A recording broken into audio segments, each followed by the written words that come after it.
ನಮಸ್ಕಾರ. ಎಲ್ಲರಿಗೂ ಯುಗಾದಿ ಹಬ್ಬದ ಶುಭಾಶಯಗಳು. ಇಂದು ನಾವು ಯುಗಾದಿ ಸ್ಪೆಷಲ್ ಮಾವಿನಕಾಯಿ ಚಿತ್ರಾನ್ನ ಮಾಡುವ ವಿಧಾನವನ್ನು ತಿಳಿದುಕೊಳ್ಳೋಣ. ಮೊದಲಿಗೆ ಮಾವಿನಕಾಯಿಯನ್ನು ತೊಳೆದು ಸಿಪ್ಪೆಯನ್ನು ತೆಗೆದು ತುರಿದಿಟ್ಟುಕೊಳ್ಳೋಣ.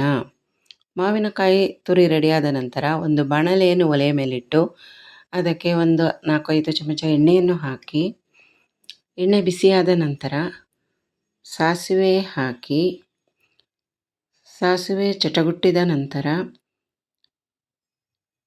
ಕಡಲೆಬೇಳೆ, ಉದ್ದಿನ ಬೇಳೆಯನ್ನು ಹಾಕಿ ಅದು ಫ್ರೈ ಆದ ನಂತರ ಒಂದು ಮುಷ್ಟಿ ಕಡಲೆಕಾಯಿ ಬೀಜವನ್ನು ಹಾಕಿ ಚೆನ್ನಾಗಿ ಫ್ರೈ ಮಾಡಿಕೊಳ್ಳೋಣ.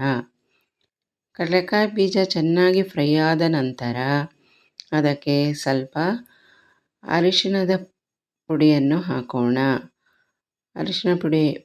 ಅರಿಶಿಣ ಪುಡಿಯು ಫ್ರೈ ಆದ ನಂತರ ಹೆಚ್ಚಿಟ್ಟುಕೊಂಡ ಹಸಿರು ಮೆಣಸಿನಕಾಯನ್ನು ಹಾಕಿ ಚೆನ್ನಾಗಿ ಫ್ರೈ ಮಾಡೋಣ. ಮೆಣಸಿನಕಾಯಿ ಚೆನ್ನಾಗಿ ಫ್ರೈ ಆದ ನಂತರ ಅದಕ್ಕೆ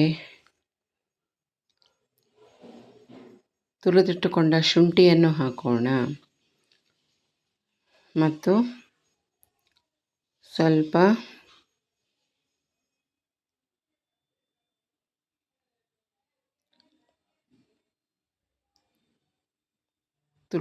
ತುರಿದಿಟ್ಟುಕೊಂಡ ಶುಂಠಿ ಮತ್ತು ಸ್ವಲ್ಪ ಇಂಗು ಮತ್ತು ತುರಿದಿಟ್ಟುಕೊಂಡ ಮಾವಿನಕಾಯಿ, ತೆಂಗಿನಕಾಯಿ ತುರಿ ಎಲ್ಲವನ್ನು ಹಾಕಿ ಚೆನ್ನಾಗಿ ಫ್ರೈ ಮಾಡೋಣ. ಒಗ್ಗರಣೆ ಚೆನ್ನಾಗಿ ಫ್ರೈ ಆದ ನಂತರ ಮಾವಿನಕಾಯಿ ತುರಿಯನ್ನು ಹಾಕಿ ಚೆನ್ನಾಗಿ ಫ್ರೈ ಮಾಡಿಕೊಂಡು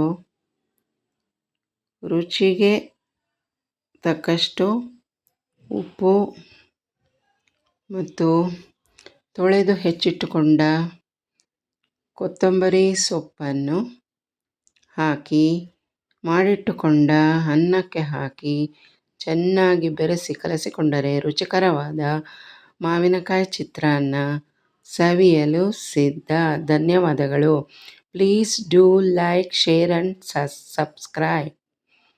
ಥ್ಯಾಂಕ್ ಯು.